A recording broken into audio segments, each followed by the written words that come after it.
The FCS College Football Experience Ivy League Conference Preview and Picks episode on the Sports Gambling Podcast Networks, brought to you by our very own Patreon. Yes, score exclusive perks and content available only to our patrons at sportsgamblingpodcast.com/Patreon. That's sportsgamblingpodcast.com/Patreon. And remember, as always, folks, to let it ride.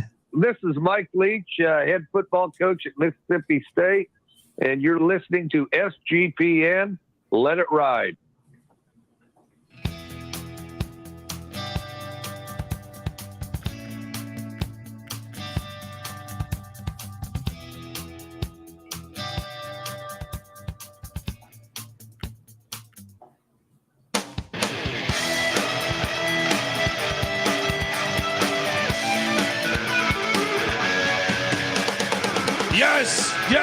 Yes. Woo! Welcome to the FCS College Football Experience Ivy League Conference Preview. We will talk Ivy League. This, look, say what you want about the Ivy League. They don't play in the FCS playoffs. I think that's a fuck up by them too. They should. But let's not spit on the names of the people that have created the institutions that have helped create this fine sport of ours since 1869. They've been doing it. Look, a lot of people think the MLB is college foot, the MLB is the national pastime of baseball is our national pastime. Nope, not true. College football goes back longer than the MLB.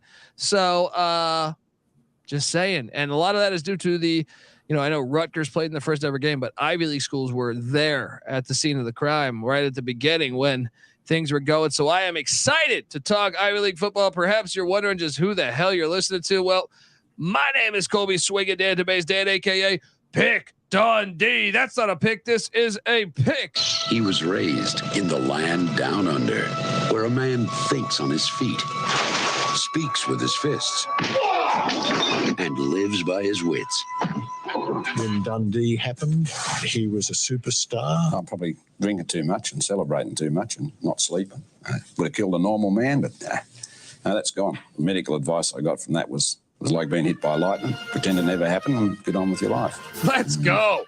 Let's talk a little bit of the Ivy League. I love it. Those Friday night ESPN games. It's beautiful. All I'm saying is this: NIL era, Ivy League. What the fuck? You got this. Let's bring it back to the glory days. I saw Harvard's collective start this offseason, and I'm expecting all these Ivy League schools to get that going because I think we had a good thing on our hands, and football is the greatest sport in the world. Don't run from it. Embrace it. I am joined by my co-host. Give it up for, they call this guy the Gulf Coast Guru. He knows college football as well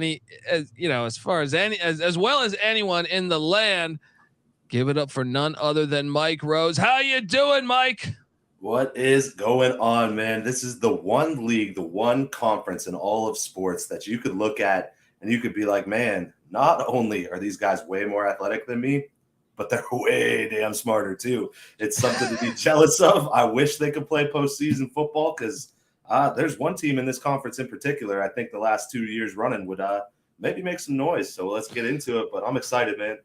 They should, and they need to stop this, in my opinion. Like, to me, they're in the college basketball postseason. Why exclude yourself from this? I get it, Ivy League. You guys are smarter than the rest of the world, probably. But except for East Carolina, of course. No, I'm joking. No, I mean, obviously you guys do fantastic work, but don't just throw this away here. We want to see you competing against the best of the best. And I hope in the future you rethink that decision and join the FCS playoffs or the FBS, whatever it may be in the future that we have. But yeah, I love watching. I'm telling you, like, what's great about this is I saw so many both of us big proponents for more weekday football. And what I love is, a lot of those Friday nights, the Ivy League will play a game on ESPNU or something like that. And that's why the homework, when I was going to do the homework, I was like, wait a second. I already know these guys. From watching last year. So I'm very excited to talk about it. I actually think it's a very competitive conference. They play a lot of really good football here. So, and I love the tenure of the coaches. It reminds me, I was telling Patty C this earlier today. I was saying, not only Ivy League, but the FCS in general. We previewed the Pioneer League. Go listen to that. We previewed the Patriot League. Go listen to that. We previewed the MEAC. Go listen to that. We got all that stuff out there. But when I first started watching college football, early 90s, late 80s, I was impressed with how the tenure of the coaches. You would have these coaches that have coached like almost every conference, double digits. You know, like back in the day, like every single coach. So you knew you really could pinpoint the identity. FCS, that's part of the beauty too, is you get a lot of older coaches that have been with them through the years, because there's not as much of a demand to, but at the same time, it's beautiful. So I'm excited. I'm curious what you thought. I mean, I think we have our teams, folks. And if you're brand new to the FCS, and you're just trying to get into it because you've been with us for a lot of years, the Ivy League, I feel like you probably know just through pop culture and stuff, but Yale, Princeton, Penn, Harvard, Dartmouth, Cornell, Columbia, Brown. All right. Those are all the schools residing in the Ivy League. And I am curious so what do we got? 2, 4, 6, 8 schools in the Ivy League, and curious just to start with the bang.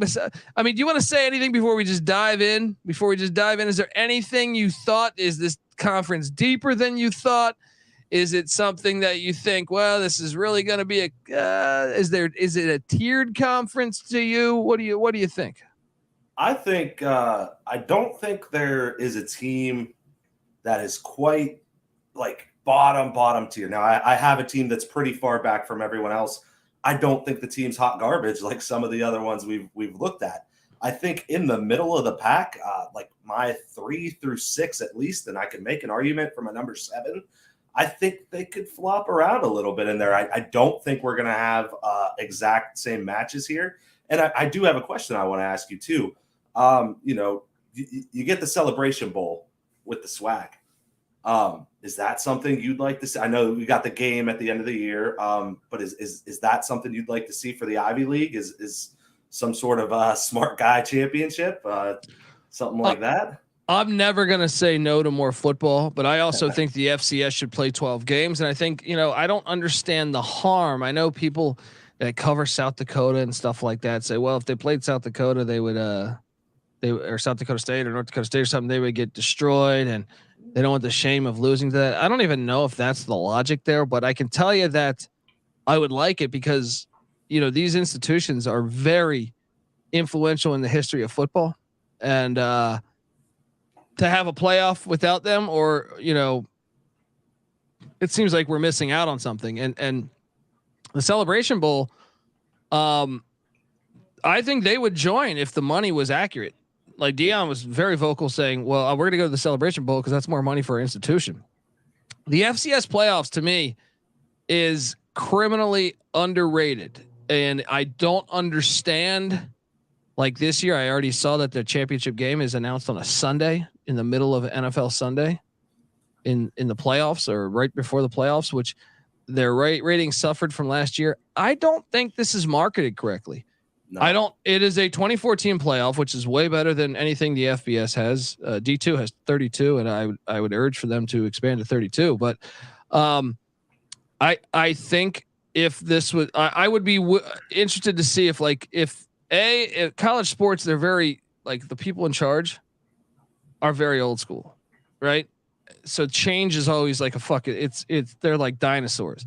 Change is, but I would love to see somebody like Apple come in, even though I know people don't have Apple. Anyone, that's just an example. It's not that I even have Apple, but I'm saying, and market this thing correctly, because I really feel like people would realize how good the football is and how great this tournament is.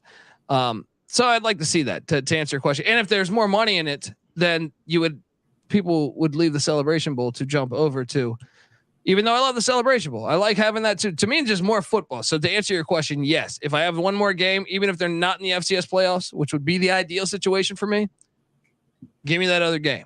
Let's go. So let's hop into it with our rankings here, and we'll try to preview each team. But before we do that, I want to tell you that the FCS College Football Experience Ivy League season previews brought to you by Sports Gambling Podcast Patreon. Yes, do your part in the war against corporate gambling and sign up for the SGP Patreon. There is a ton of exclusive content, contests, and merch that's available for our patrons, plus a monthly SGP Stories podcast and an ad-free, uncensored show highlighting the best stories from decades of being complete degens. There's even a Discord channel too, just for the patrons. Sports Gambling Podcast Patreon is a great way to score exclusive perks and support SGPN. SportsGamblingPodcast.com/Patreon. That's SportsGamblingPodcast.com/Patreon. And remember, as always, folks, to let it ride. All right, we are back on the FCS College Football Experience Ivy League season preview episode, and oh boy, this is gonna be a lot of fun. As you know, they start. I feel like it's normally a week later, right, or 2 weeks later than because they only play the 11 games. That's something to keep in mind. They do start a little bit later as opposed to the other FCS schools, but either way, football is football. It's exciting, and I'm excited to talk about it. 8th. I bet we have the same team 8th, because there's a certain team that is 3-32 in Ivy League play since 2017. So I'm just going to go out on a limb and say that you and me probably agree here. And that is the Brown Bears. Is that correct? That is correct, sir. Yes, I got the Brown Bears at 8. Look, James Perry is entering year 4. He's 7-23 overall.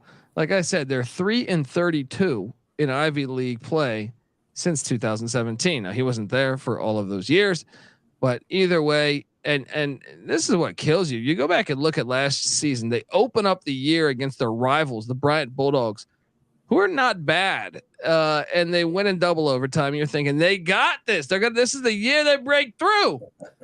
Then they have a 7-point loss to Harvard, who's good. They lose at Rhode Island. No shame in that. Rhode Island should have been in the FCS playoffs. And then at Central Connecticut State, they win 27-20. So they're sitting there at 2-2, and there's no shame in those 2 losses because we know Harvard's good. We know Rhode Island's really good. I don't know what the hell happened after that, though, because they bounce back from the Central Connecticut State win and lose by 16 to the Princeton Tigers. Princeton's good, though, understandable. But then 3-point loss to Cornell. Then a nice win against the Quakers of Penn by 3. And then Yale drops 67 points on them. I'm sorry, 69. I can't talk. I can't read. This is the wrong episode to do that because it's the Ivy League episode. 69-17. They lose to Yale at the Yale Bowl.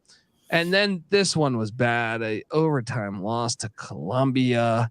And then Dartmouth wins 30-7. What happened at the end of the year? Like, I was buying in early on this Brown Bears team. So I do think we could be wrong. I do think it's very possible we could be wrong about this team, because to me, they showed signs of life as opposed to some of the other years. I know they bring back Jake Wilcox, which, you know, this guy threw 12 touchdowns, 9 interceptions, 1,700 yards a season ago. And that should be enough, I think, for people to be excited. I would like to see them run the ball a little bit better. I know they lose Alan Smith, their running back, but they didn't. Their leading rusher only had 463 yards a season ago. Like that to stand out a little bit more. Talk to me about why you had Brown ranked dead last as well. Yeah, I mean, it is unfortunate. This is a team with some history. They do have an undefeated season. You would call that a national championship. It was the Iron Men season of 1926. So we're going in the time machine to the way back. There we go. This is a team that for like 3 or 4 games of the season had 11 guys just playing the entire game, and they went undefeated. So there's some history there. They're 4-time Ivy League champs. John Heisman is an alum. Bill O'Brien, Joe Paterno. There's some names. Yeah.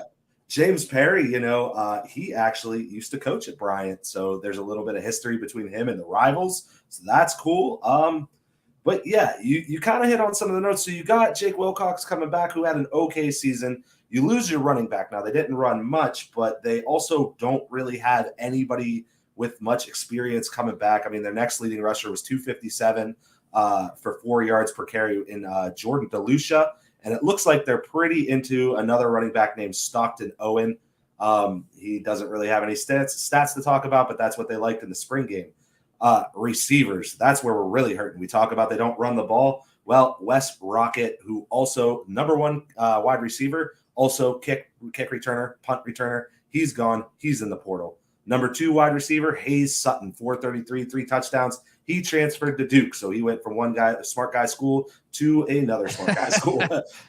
They do have 6'3" Graham Walker coming back, so that kind of looks like it's going to be their top target.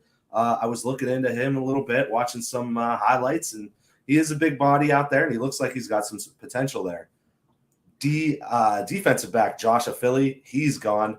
Isaiah Reed does return. He had the most tackles on the team, 7 passes deflected, 1 interception.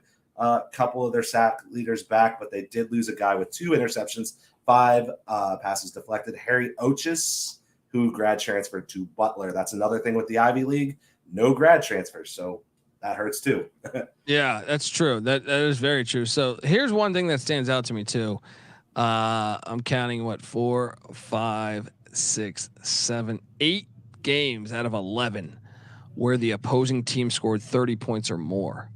That stands out to me as something. And then when you dive into those defensive numbers and then look at what's returning, that's where I think you that's what made me say, even though they were feisty last year a little bit, and especially early in the year, I thought maybe they're taking steps in the right direction, and maybe they still are, but they lose a lot on the defensive side of the ball, I feel like, and that is room for concern because they were not good on defense last year. So I guess there's 2 ways to look at it. You say, well, if you weren't good at defense, get them out of here, bring in the next batch. But no, I still have them 8th. I tried to make a case for them to be 7th for me, and I just couldn't do it. But I think we probably have the same team 7th. But first, let's look at this Brown schedule. Let's build a case for this. Let's try to forecast what their record will be. They open up Saturday, September 16th. Remember, the Ivy League schools start on that weekend, really. They're at Biney Stadium there, taking on Bryant. So they're on the road in Smithfield, Rhode Island, taking on Bryant. Revenge game. This was a wild game a year ago. Unfortunately, I favor Bryant this year. How about yourself? Same with me. Bryant could be a little bit of a sleeper team this year. I'm interested to see them, but I definitely think they're the better roster here. Then they have a Friday night game. I cannot wait to watch this game because I love me some weeknight college football. Play more of these folks. Brown at Harvard Stadium, legendary stadium, Boston, Massachusetts, obviously. Man, Harvard. I'm intrigued by this game because Charlie Dean, Harvard quarterback, transferred to Western Carolina in the SoCon. Could they be a little more vulnerable than this was a 7-point game a year ago? But I'm still taking Harvard. What are you doing here? Yeah, same thing. I expected to come into this knowing just the tradition of Harvard football and be really, really into Harvard. I'm not sure that's the case. We'll get into that a little later, but I do have them winning this game. Yeah. Then you have Central Connecticut State.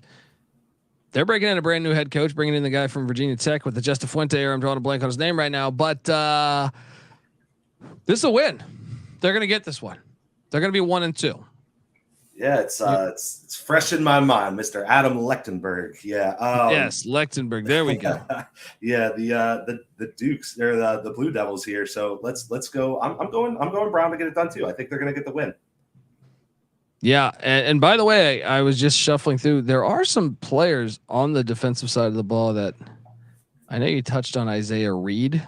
Mm-hmm. I do see Terrence Lane II coming back at the defensive line spot. I do see Kyle Philbin in the linebacker spot, and Isaiah Gamble, as well as Cooper DeVoe. Maybe the defense will be a little bit better than I think, but I'm still got 1-2, and now we have the 41st Governor's Cup Battle of Rhode Island. Love the schedule and the regionality to it. This is at Brown, but Rhode Island has Kasim Hill at quarterback, who used to play at Maryland 2 decades ago. Holy shit! How's he still in college? There's no way they're winning this one. I think Rhode Island will make the FCS playoffs this year. Yeah, same here. I got them losing this one pretty handily. So 1-3, and then you just got conference games on the way out here. Princeton comes the Brown. Any chance you're taking? I mean, see, here's my thing. I was doing my homework on this,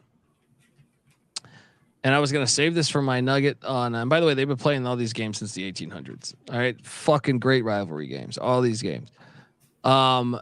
Princeton. I thought Blake Stenstrom graduated. Blake Stenstrom, I believe the youngest brother to Steve Stenstrom, the old Stanford quarterback, or maybe the son. I can't remember. But he was originally at Colorado. He transferred over. But I'm seeing that he's back. Is that this? Yeah, that's the same that you found. It's interesting because I couldn't find it on their team page, but yet I found an article talking about this. So that makes me think this is an automatic loss. If he was gone, I was going to say I could see this happening. But no, I have to say that this will be a loss yet again. But hey, Princeton leads that all-time series, 60-28. So dominating it lately. The last time Brown beat Princeton was 2015, and they've only beat them twice since 2011. So what are you doing here? Yeah, I mean, Princeton, they do bring back the quarterback, but they lost a lot. I'm a little shaky on what I really think about Princeton, but I will say, you mentioned it. They own this Brown team. They're traditionally a good football team year in, year out. I gotta go Princeton in this one. One name I did mention, or I did forget to mention, Tiki Barber actually has 2 kids that are in this conference. One of them is on Brown. He has a 6'4" son, Chasen Barber. He was a freshman wide receiver last year, so he is out there, but he doesn't help him beat Princeton. I got the L. Interesting. Tiki Barber's dad played for Virginia Tech. A lot of people don't know that, but I'm trying to be optimistic here. But the problem is I see back-to-back road games here to Ithaca to take on the Big Red and Jamison Wang, who won me a bunch of money last year. Great name.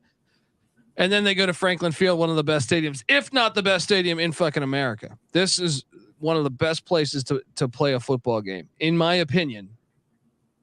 Even the FBS playoff games one of them should be held at Franklin Field. I got them losing both. Do you have them winning it? I do as well. I've been really excited to talk to you about Jamison Wang, like way more. I don't think there's 2 other people in the world having this conversation right now about how much they can't wait to talk about Jamison Wang. Yeah. They're talking about the fish dinner or whatever they just had. They forgot about Jamison, but I'm excited. I think Cornell could be a sleeper, so I definitely got them losing that game on the road. And then Penn, one of the better teams in the conference, I think. So I got them losing both. And then they come home to Yale. Fuck the schedule. Do I really have them? But I see opportunity. I do see opportunity. So I got them losing to Yale because I think Yale's going to be pretty damn good again. What do you have them doing on November 4th against the Bulldogs of Yale at Brown Stadium? Yeah, we'll talk about Yale later, but I definitely got them losing this game. Yeah, and then comes circle this one. This 2-game stretch is huge. They go to Columbia, take on the Lions. This was a wild game a year ago. This is a very winnable game, in my opinion. I'm going to give it to them. Ooh. They get a second win. It's going to come somewhere.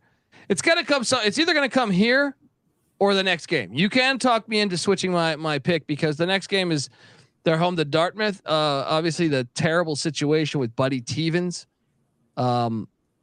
He had his longtime Dartmouth head coach was biking in Florida on a bicycle, him and his wife, and gotten a car hit them, and he had his leg amputated. So I know that situation now. I think he's stable now. He's in better shape, but I don't know that he'll be coaching. I know they named an interim head coach So I think between Columbia and Dartmouth, they grab a win for their second win of the season.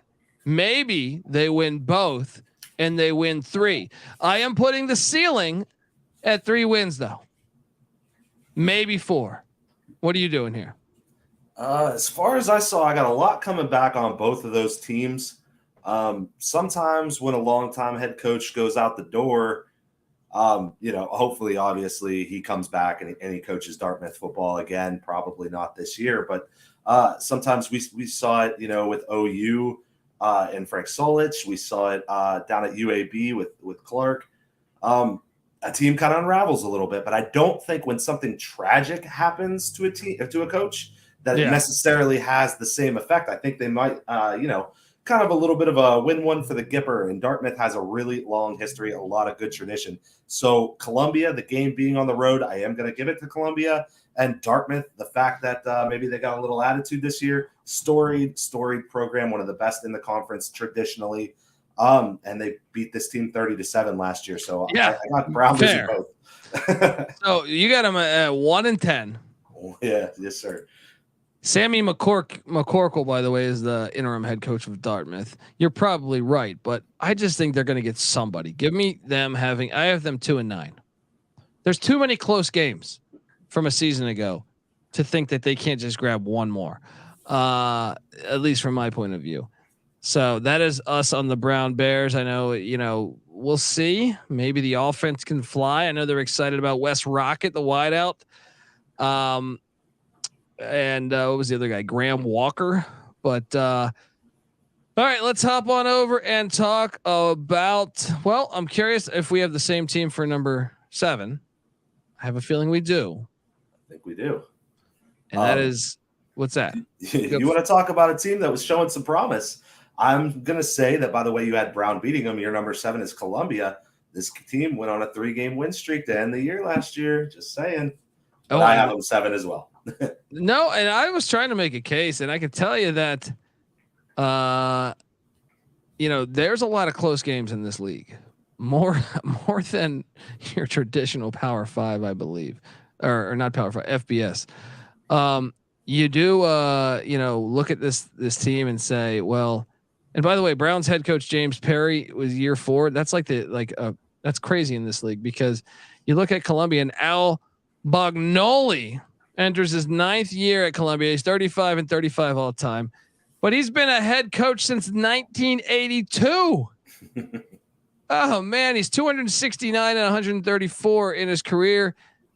I mean, this guy knows the league. He knows a thing or two about football. So it's always terrible to fade someone like that. You look back at the season the Lions had a year ago. They started out the season 3-1, and they looked pretty good despite the Princeton game. So there's that. But obviously, as the season went along, they started to lose. But they did win 3 to the beating Harvard at Harvard on November 5th was huge. They beat Brown then in overtime, and then they beat Jamison Wang and Cornell. So I understand the logic there. We could be so wrong here. Like, they could win the fucking conference to me. When I look at what Columbia has, they bring back Bryson Canty is a wideout that I like the wideouts between Canty and JJ Jenkins. I feel like this team has got something going. Also, how about Joey Gorgie? Is it Gorgie? Is that how you pronounce that? Gorgie, one of the two. Yeah, it's gotta be. Yeah, I'm not hooked on phonics, man. I'm clean. at the running back spot, you look at how many close games they played. You look at having a really, really experienced coach. And you can talk me into the fact of I do not feel very confident about them being 7th. I think they're certainly capable of being a lot better than 7th. They lost Caden Bell though, right? He's not the senior eligibility is always tricky to me. I got him still on the roster. Okay, gosh, because college football is so hard to understand right now, because if it says senior, the COVID eligibility thing, and then. So that's huge, because this is a guy that completed about 60% of his passes last season, 10 touchdowns, 4 interceptions, over 1,200 yards. That's huge. So you're bringing back everybody. So I don't feel that great then about them being, picked to be 7th. I could also see them. I see some guys on the defensive side of the ball I'm excited about. Justin Townsend is a stud of the defensive line. You could talk me into some of the other guys they got, like Patrick. Oh man, here we go. Pazalakua. I'm probably butchering that, Patrick. Don't worry. Also Seth Parker in the defensive backfield. Also Aaron Brebner. I think it's a pretty good secondary here. I mean, and I kind of like the offensive line too. Like when you really think of the whole team, but when I went through, I had him as 7th. I don't feel good about it. Talk to me about why I'm an idiot. I mean, Bagnoli is one of the main reasons. I mean, this guy's not only been around for a long time, but he's been around the Ivy League for a long time. Coached at Yale from 1992 all the way up until 2014. So long time in the Ivy League, and then obviously comes over, and he's going to go ahead and he's going to coach Columbia. 35-35, 4 winning seasons though, including last year. So you got to take that into account. You hit a lot of the names I was going to talk about. They do have their top 3 wide receivers. So Marcus Libman is also in that mix. 449, 4 touchdowns last year. They lose, like we already talked about. You can't have grad transfers. You can't have graduate students in the Ivy League. So they do lose linebacker Scott Valentis, 81 tackles, 8 passes deflected, 4 interceptions. Ridiculous. Absolute stud. And Farrad McCombs is another defensive back that I wrote down the name for because he had 2 interceptions and he was number 2 in tackles on the team. So, I mean, they bring back a lot. They have a good coach. And like I said, 3-game win streak to end the year. I honestly don't feel comfortable having them at 7 either. Yeah, and that's because this conference is razor thin, like razor fucking thin. The differences between 1 and 7.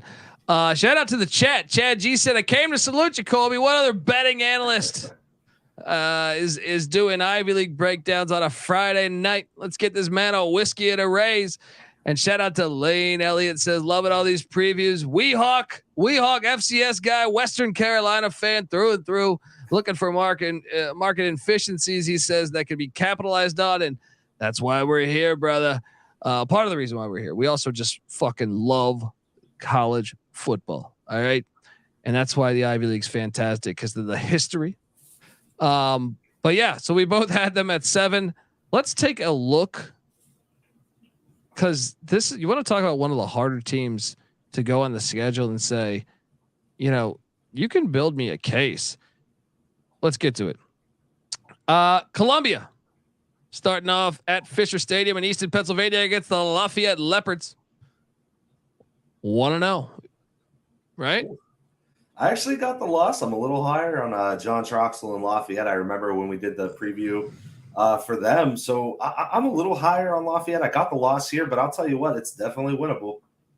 Yeah, it's definitely winnable. It's not like I feel this isn't a lock of mine, but I can tell you what is the Lou Little Cup going on Saturday, September 23rd in New York, Georgetown. As much as it pains me to say this, because I want to see Georgetown dominant in the FCS, I got Columbia 2-0. 2-0. 2-0. You got them at 7, man. What's going on? I got Columbia getting the win too, though. So I got them 1-1. Well, they are not conference wins. So now comes a Friday night, September 29th, Princeton Stadium in Princeton, New Jersey. This is our first loss. 2-1 as the Tigers. We Tigers. I got the heart of lions, tigers, and bears. Once said Mike Tyson. I gotta go with the Tigers here. Princeton, by the way, flawless fucking uniforms. What are you doing here? I'd say this is one of 2 games that they have left that I don't think is winnable. 1 of 2 games on the whole schedule that I don't think is winnable. So I do have the loss here. Okay, and then they're home to the Marist Red Foxes. They beat the piss out of them last year, didn't they? Wasn't that? Yeah, they did. 38-3. Yeah. Okay, can't fade that. Can't fade that. But I feel like when we previewed Marist, I said they're going to be a lot better this year. But man, I don't know if they'll be that much better. I don't know if they'll be 35 points better. So give me a win, 3-1, and people are going to be talking about the Lions, just like they had Barry Sanders back in the day. What are you doing here against the Red Foxes? Yeah, I got them 2-2. Wayne Stadium. Now comes homecoming against the Quakers of Penn. I got to take Penn, but I mean, these games are all close. I feel like homecoming, but give me Penn. What are you doing here? Yeah, you gotta like that. You get them at home. It is the homecoming game. Maybe a good time. I mean, if you have them at 3-1. I mean, maybe they're really, really up for this game. Me, I think Penn's pretty damn good. I'm gonna go with Penn to get it done. I agree. And then they head to Memorial Field. I almost said Memorial Stadium in Hanover, New Hampshire, to take on Dartmouth, the Big Green.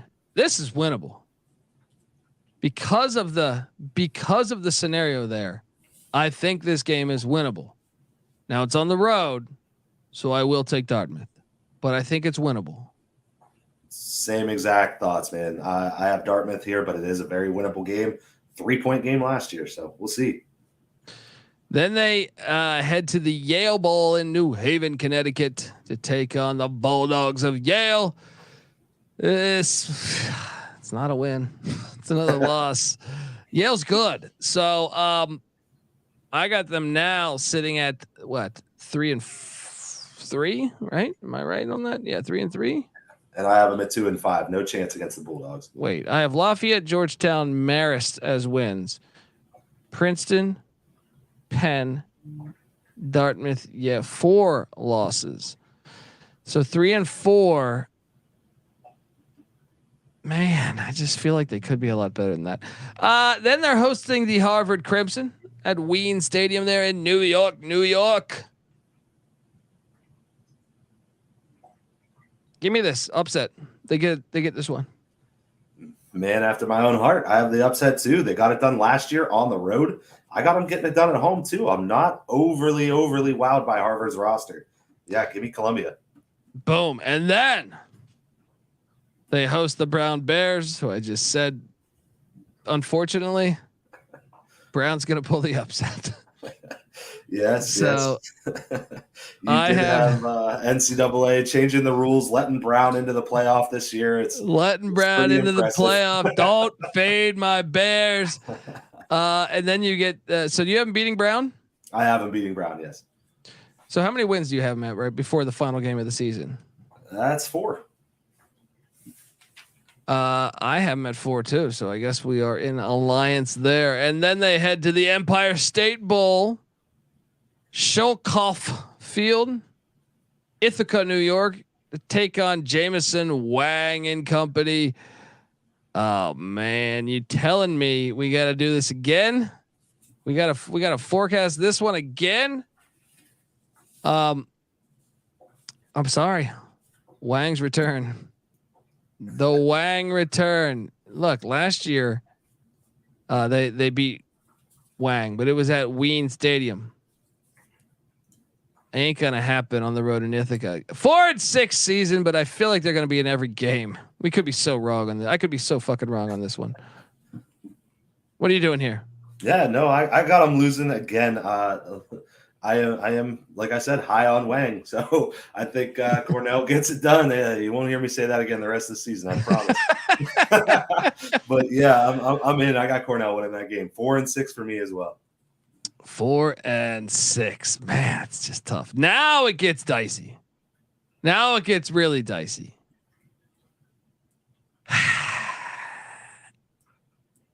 At number 6 in the Ivy League, I have a lot of questions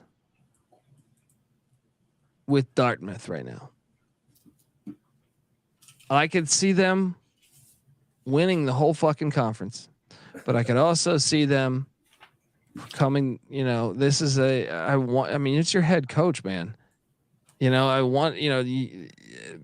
isn't a Harbaugh suspension where like he's going to be there practicing with the team. This is something I feel like is an actual issue. As much as Dartmouth has been good, and you could sit there and say, Q Jones is back at the running back spot. You could say Thomas Hartnett is a stud offensive lineman. Same with Constantine Spork. The O line's got guys. Nicholas Schwitzgibel. probably butchering that, but he can play. But I just have too many question marks. There's too many question marks, and that is why I took them as 6th.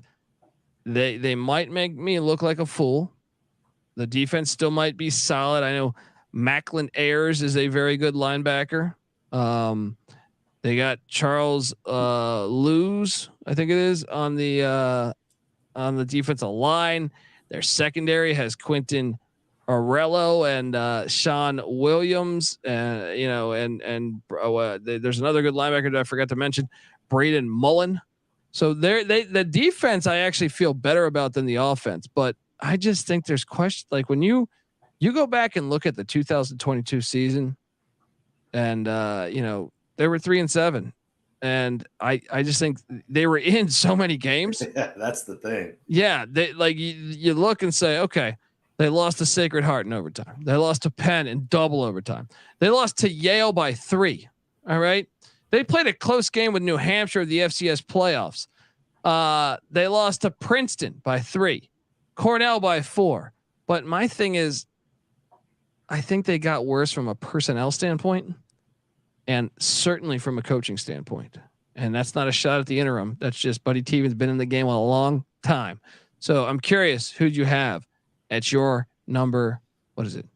Number 6 team in the Ivy League. Yeah. Yeah. So I have Dartmouth, man. I'm in agreement, but I think there's a good potential, good possibility we both eat shit on this. 5 of their losses last year, 5 of 7 were by a score or less. Yes, you lose Tevens, but like I said, sometimes something like that could really bond a team together. This is a program that has a record tied with Penn, 18 Ivy League championships. They have a national championship that they do claim.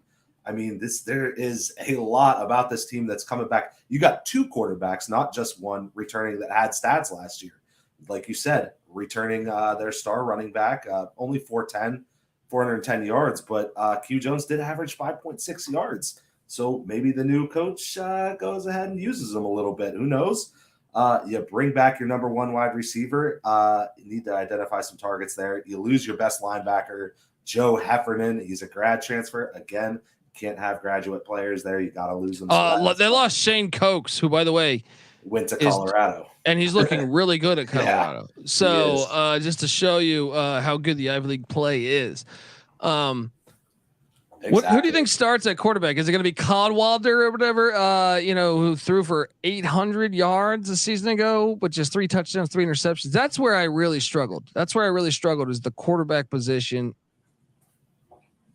That's why I had him there. It's not good in the quarterback room. So that Nick Howard, that's the guy. He was supposed to be the starter last year. He got hurt. And Dylan Wallader really came in, took over, and did about the same exact thing that Nick Howard did. So from what I was kind of reading up, the spring game, they're kind of looking like it's going to be Nick Howard, but none of them look great. Yeah, and that's the reason why I placed them here. I'll be honest. That's the reason I was just like, too many question marks. There's too many question marks. You lose your best defensive player. Jamison Wang. Yeah. So, and this would be Buddy Tevens' 23rd year coaching at Dartmouth. That's what I mean. This fucking continuity. But we wish the best to the Tevens family, and really to Dartmouth. I would love to see them win the conference. Wouldn't that be a great story? Oh, absolutely. And it's something that I don't think is too far-fetched, honestly. Let's jump into the schedule, though, because they open the season Saturday, September 16th at Wildcat Stadium in Durham, New Hampshire. New Hampshire's going to be pretty good this year. They might win the CAA. That's a loss. Here's the thing, too. The road trips I thought were tough. The road trips, because at New Hampshire, it was 14-0 a year ago, but I think New Hampshire's better this year. So I think that's a for sure loss. How about you? No, I got the same thing. I got them dropping the Granite Bowl. Yeah, that's right. The Granite Bowl. Love these names. Then they're home to the Lehigh Mountain Hawks. This is gonna be a game. This is gonna be a game. But I got them winning this. Give me a 17-13 Dartmouth win. How about you? I like it. Point up into the stands, call your shot. I'm not going to give you a score, but I am going to go with the win for Dartmouth. Now they head to Franklin Field, which I don't like it when they have to go to Franklin Field because I think Penn's really good. And I think that's a tough place to win. So I'm taking Penn to get that dub. This is what I mean. At New Hampshire, not Penn, fucking brutal. Give me Penn to get that win. You? Yeah, they lost to him in double overtime last year. I really wish they got Yale on the road because they're going to lose that game no matter what. That's next. I wish they got Penn at home, but that's not the way it shakes out. I got them losing to Penn.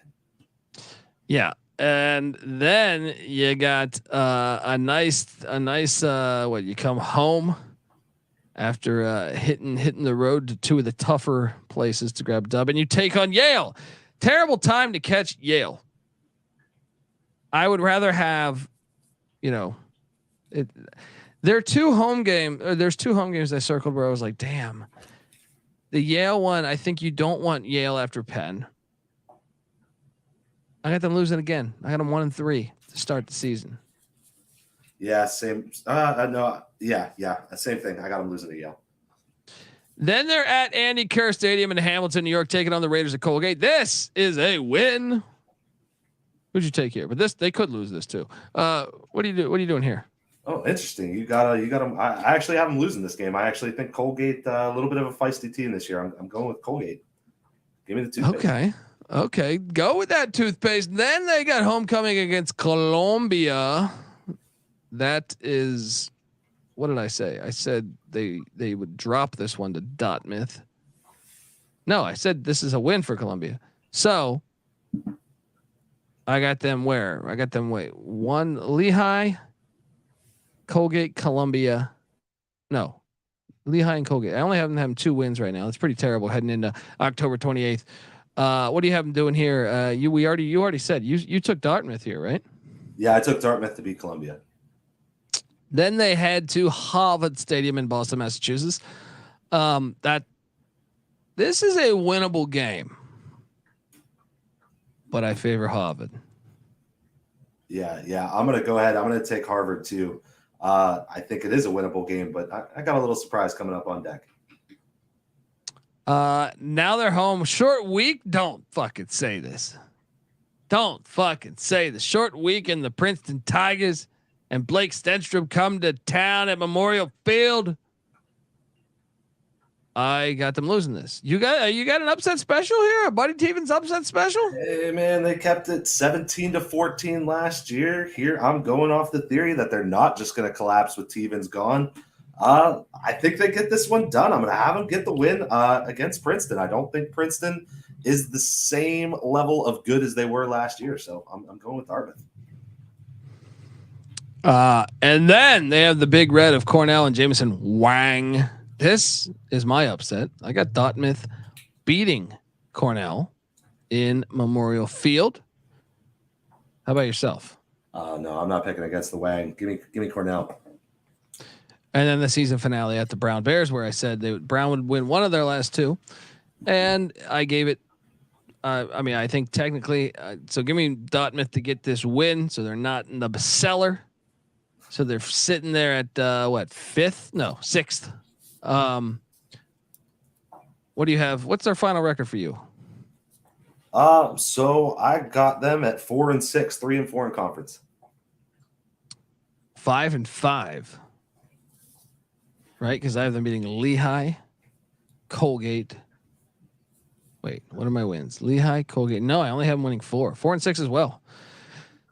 But they win the tiebreaker. That's why they have the tiebreaker over. Who was it? Brown is 8th. 7th, we had Columbia. Yeah. So that's how it works out. 6th, Dartmouth. Okay. Before we get to number 5 in the Ivy League, want to tell you that the College Football Experience is brought to you by Sports Gambling Podcast. and Underdog Fantasy. Yes. Look, I mean, the NFL season is right around the corner. And Underdog Pick'em is a great way to get down on a ton of NFL player props, and it's available in a ton of different markets. Plus, there's plenty of opportunities to win in their daily MLB contest. And of course, make sure you enter their Best Ball Mania, where first place gets $3 million. Yes, head over to UnderdogFantasy.com. Use that promo code SGPN for 100% deposit bonus up to $100. Once again, that's UnderdogFantasy.com. Promo code SGPN.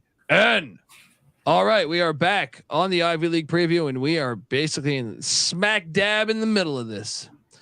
And now we jump on over. We just got done talking about Dartmouth, and I'm curious. Now it gets interesting because we get to Team 5, and Team 5 for me is the Harvard Crimson. Ooh. Who'd you have at number 5? So I have this team and Harvard with the same record. Problem is they go head to head, and the team that I have, Cornell, the Big Red, they are on the road to play Harvard. So I got Cornell here. But we're seeing eye to eye because that's what I had it going up against. Let's talk about Cornell first. Obviously, Jamison Wang is back at the quarterback spot. Running back, Eddie Tillman? Mm-hmm. I think that's Eddie Tillman. And then they have some nice players. Like there's reason to think that we could be very wrong on Cornell. Matt Robert at the tight end position is solid. The offensive line with Micah Sarakin. I'm probably butchering that. But Jamison Wang impressed me a year ago. Also, Jackson Bradley on the offensive line's solid as well. Defensively, for the Big Red, that's really a little bit of where I had question marks. I know Connor Henderson was a stud at the linebacker spot. Same with Jake Stebbins, I think it is. Stebbins.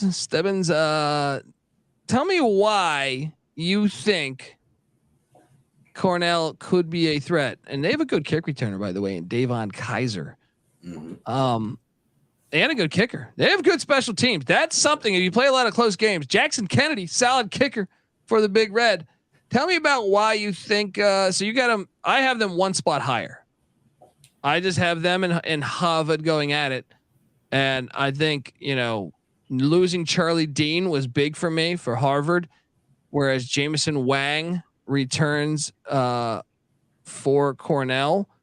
But I'm curious, talk to me about Cornell and why you had them 5th. So honestly, I really like this Cornell team. I like what they bring back. When I'm really putting them up against Harvard, my problem comes in. There is some history in this program, but David Archer, former Cornell O lineman, so he's an alum. That's cool.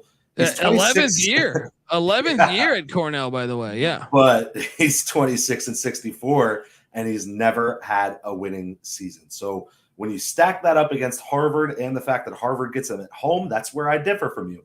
Now, he did go 5-5 last year. So that's 500, not quite winning, but he's there. And that was his best season. So, okay, we're getting there. Jamison Wang, I think a lot of people, a lot of hype around Nolan Grooms, quarterback for Yale. Everybody's saying that's this conference's offensive player of the year. Build me the perfect storm. And I'm going to say Jamison Wang can come for that. You got a defensive back. You hit most of the other names I was going to hit, so I won't rehash, but you got a defensive back. Paul Lewis III, 11 passes deflected last year. That's pretty solid. That's a good number. 6'4" safety Trey Harris, number 3 in tackles, 4 fumbles forced. That's a good number right there. Linebacker Holt Fletcher had 2 interceptions last year. Good coverage linebacker. He's back as well. There's a lot of names on this team that I like. You said a lot of them. I just threw out a couple more. I'm worried that I'm a little reserved on this team just because of the head coach. That's the main factor for me. Well, I like their out-of-conference schedule too. I thought that was key. I know that we're doing the conference ranking, so it's irrelevant. But in general, I kind of like. So they're at Lehigh to open the stadium at Goodman Stadium in Bethlehem. That's a win to me. Did you mark that as a win for you? I actually had him dropping the game at Lehigh. 50-50 game, I think. Okay. And then the back-to-back away to start the season. Then they head to the Yale Bowl. I do have Yale winning that one. 1-1 for me. 0-2 for you. 0-2 for me. Then the Colgate Raiders come into town. I know you're high on Colgate. I'm not, and I think Cornell beats them for homecoming. 2-1 in the month of September. How about yourself? I do have them picking up the win over Colgate for homecoming, so let's do it. Okay, and then this is the big one. Short week, Harvard Stadium. Right after homecoming, you form a bond with your teammates. Do a few Jaeger bombs that night after beating Colgate, and the whole week you're thinking we got this. And I think they come in to Harvard Stadium and pull the upset to go 2-3-1. Yeah, this is where 100%. If this game was in Ithaca, I would be taking the Big Red. I gotta go the Crimson here. And then they host the Bucknell Bison, who I'm not very bullish on. So I think they win. Bucknell's got a good defense, but like this is where they got to. This is a sneaky spot to me. I don't think Bucknell's that good, but after 2 huge wins, I could see the upset happening at Shulkopf Field in Ithaca. But I'm taking it as a win, and I got them moving to 4-1. And that's a number that could definitely happen. I mean, I'm not feeling great about that Lehigh loss, to be honest. So, I'm going with the win over Bucknell for sure. I got them beating Bucknell. I think they're a much better team. Yes, and then the Brown Bears, I have them beating. So they're sitting there at 6-1. They're smelling themselves, feeling good.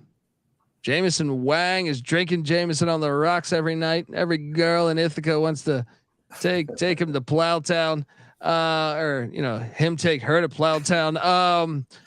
Whatever he's into, man. Yeah. But unfortunately, this is where the tide turns. All right, this is where I really believe that.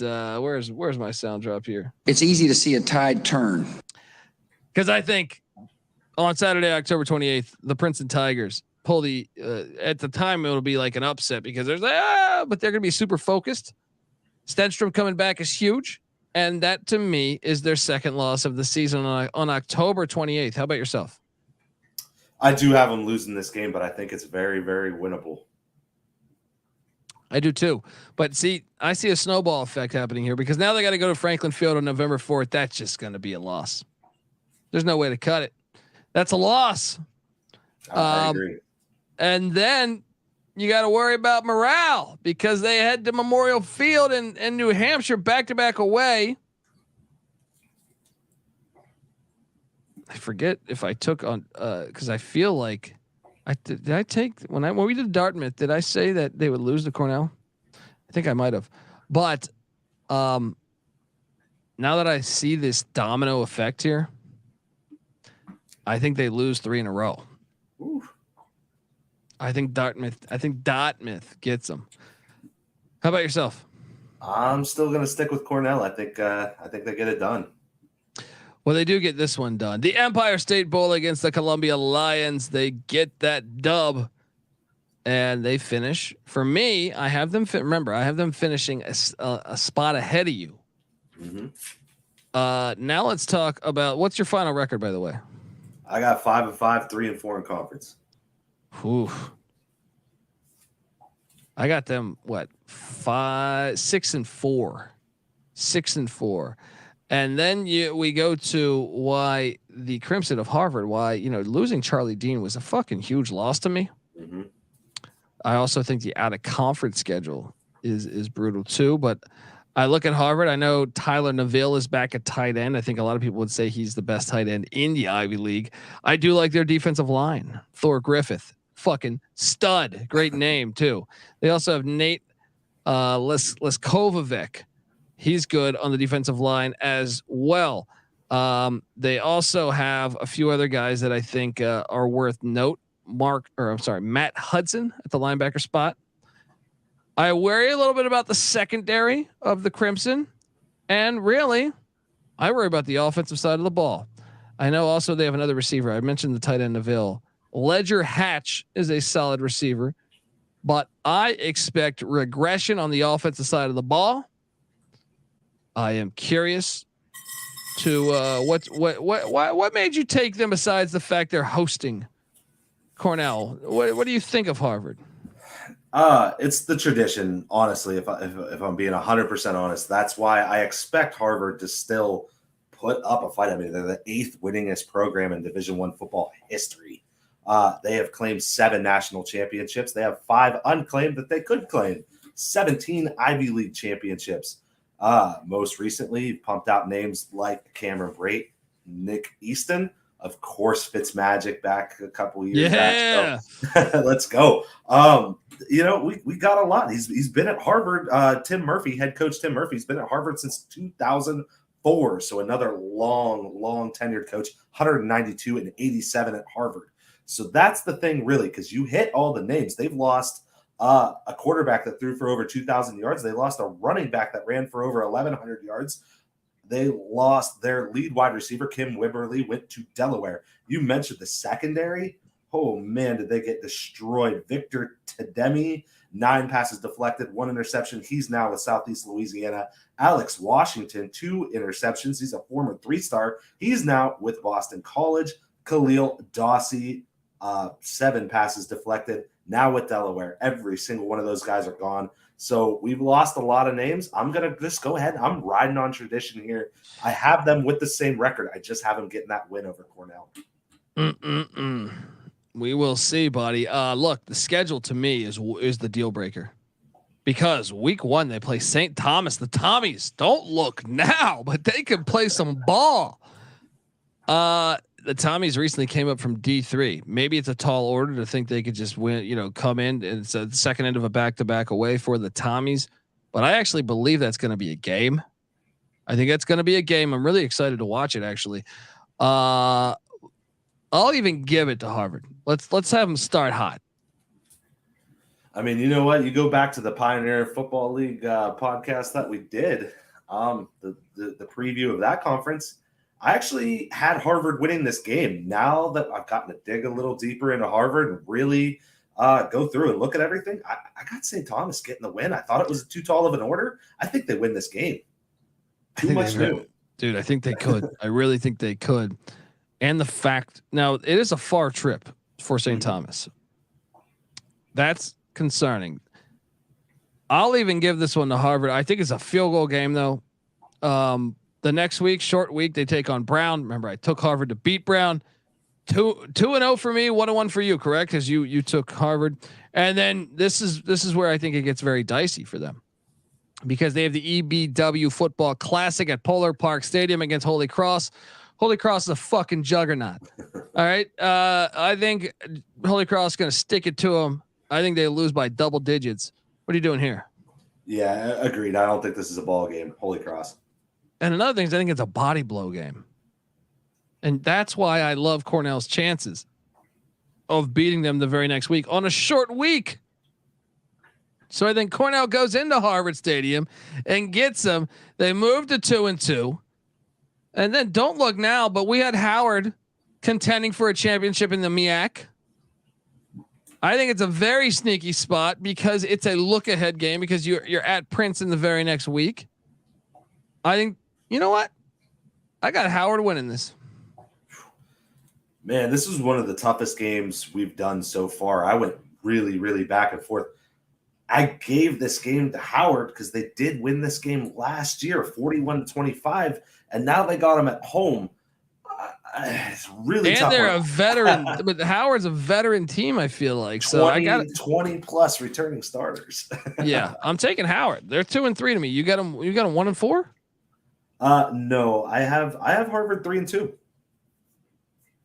Wait, you got them beating who? Brown and Cornell. I'm sorry. And Howard. Yep. Oh, you have beating Howard. Okay. I don't. Yeah. Well, things get worse for me because I have them going to Princeton Stadium in Princeton, New Jersey, October 21st, and losing that one.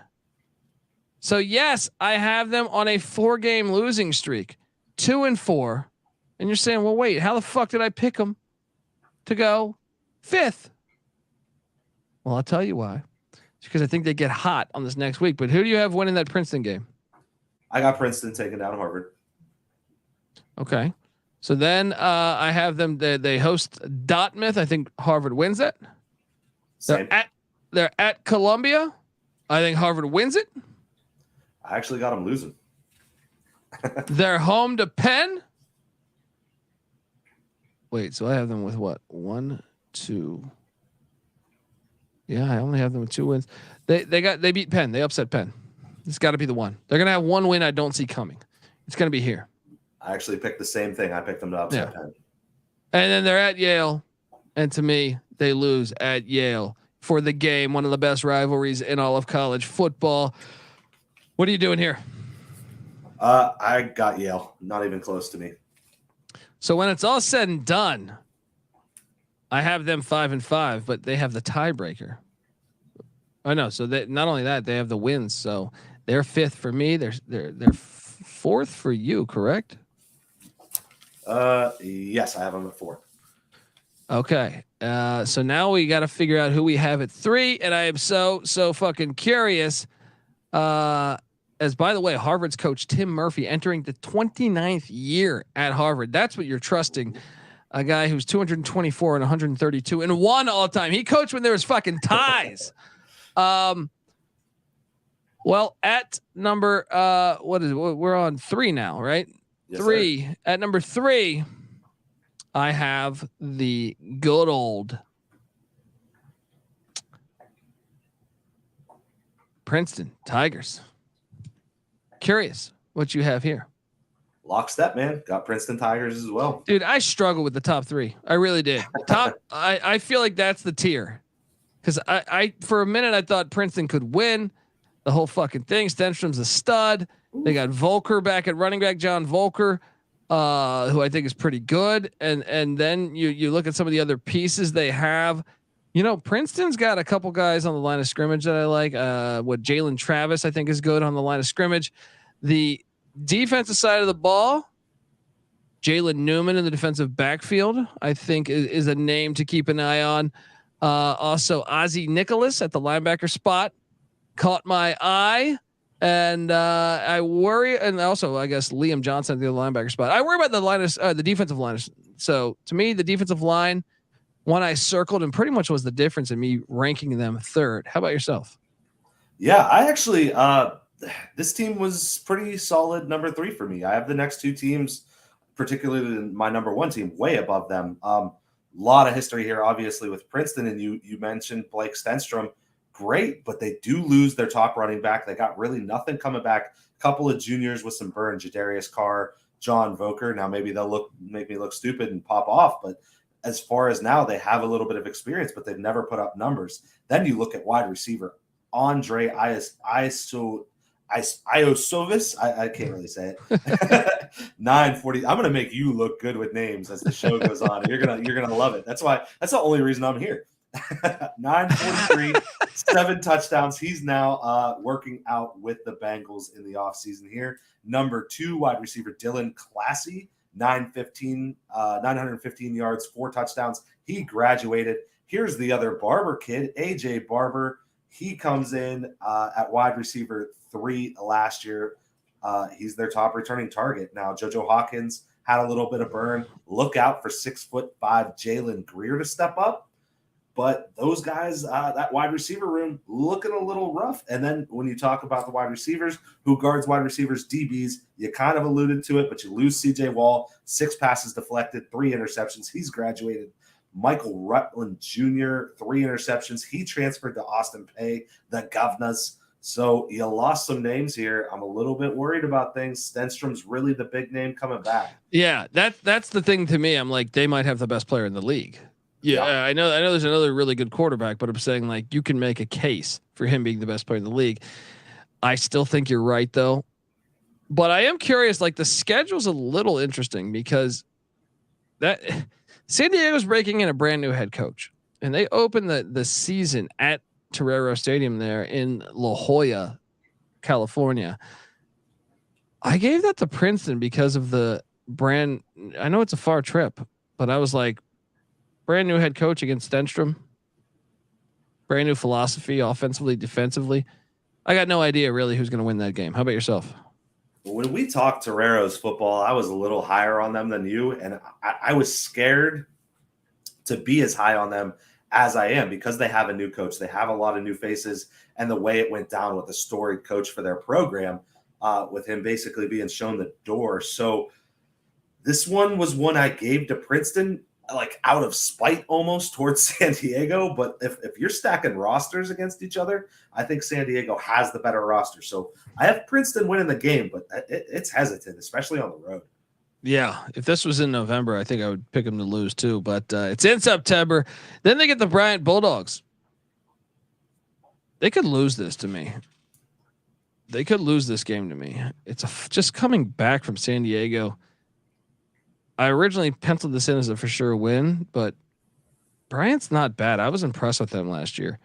You know what? Give me an upset special. Bryant Bulldogs beat Princeton. Look at us go, man. I couldn't give them both games a good conscience, and I like you think Bryant's a sleeper. I took Bryant to win this game. Fair. And then a short week as they host Columbia. I said they would get this one 2-1. How about yourself? Same. Then they are home to Lafayette. To me, 3-1. What'd you do here? I like John Troxel, not that much. Give me the Princeton Tigers. Then they're at Brown, the Bears, and Providence. The wins keep coming.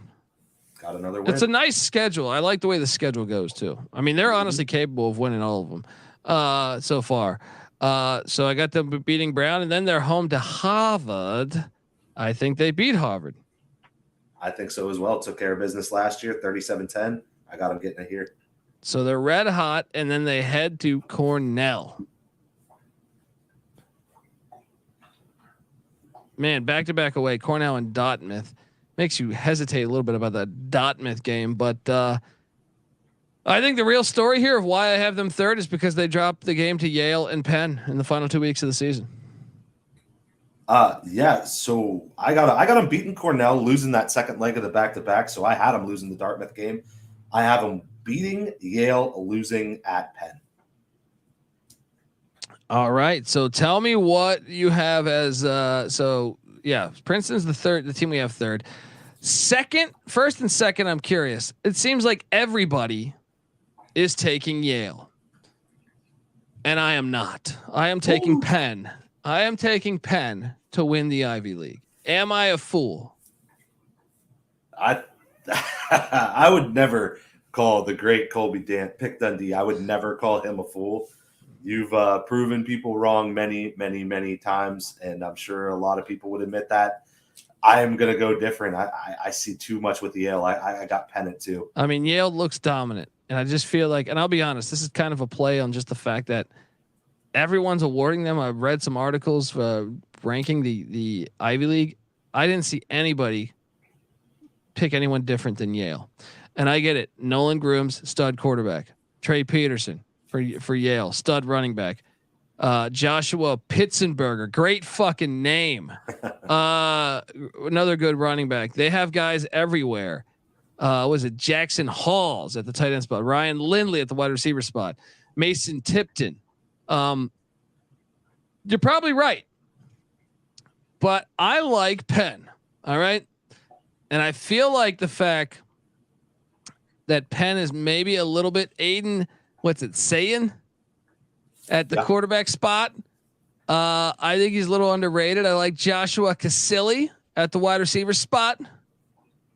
Their offensive line stands out to me. And that was really, I think, a solid part of my analysis was I was like, I understand Yale's offensive line is good too. So, I mean, it's apples against apples in a way but I like Jake Ligos and Jack Purcell on the offensive line. I also thought the defensive line had a couple guys that stood out. Micah Morris, Joey Slackman. I actually think the defensive side of the ball, Penn will be better. To me, if Yale ends up winning the Ivy, it's because Penn's offense didn't live up to it. I think the defensive side of the ball, Jonathan Melvin at the linebacker spot, stud. Jaden Key at the defensive back spot, stud. Kendren Smith at the other defensive back spot, stud. And I think they have the best kick returner in the conference in Julian Stokes. So I went with Penn. Let's talk about the Quakers schedule, because this is where I think the advantage is, right? I know they have to go at Yale, right? But I'm saying they're at Colgate. I honestly don't see another loss on the schedule for Penn. Like maybe you could talk me into the Harvard game or the Princeton game, but it's really just at Yale. But Yale is coming off the road themselves. So I don't know. I just feel like Penn is a better team defensively, and the hype. They're reading these press clippings. They're saying everyone's fucking crowning Yale. Not so fast, to quote the great Lee Corso. Tell me why you got Yale number 1. You know, I'll tell you the one thing that made me hesitate for Yale number 1, because the reason I have them number 1 is you pretty much named it. I mean, the names go on and on and on. I mean, wide receivers, like 6 guys deep. There's a guy, he's a former 3-star wide receiver, Jay Brunell. He's a Notre Dame transfer, and this guy didn't even get touches last year. So God only knows if they could even get him involved. They're about 6 deep at that point when you name that guy. Yeah. The case I would build against Yale is the loss of Kevin Cahill. Now, Kevin Cahill, we already covered. Yeah. He was their offensive Patriot coordinator. League. Yeah. Yes, sir. So he is now over on Lehigh, like you said. Now, this guy was with Yale from 2018 to 2022. He was assistant head coach and OC in that time. And then all the way back to 2014, he was still assistant head coach, just not the offensive coordinator.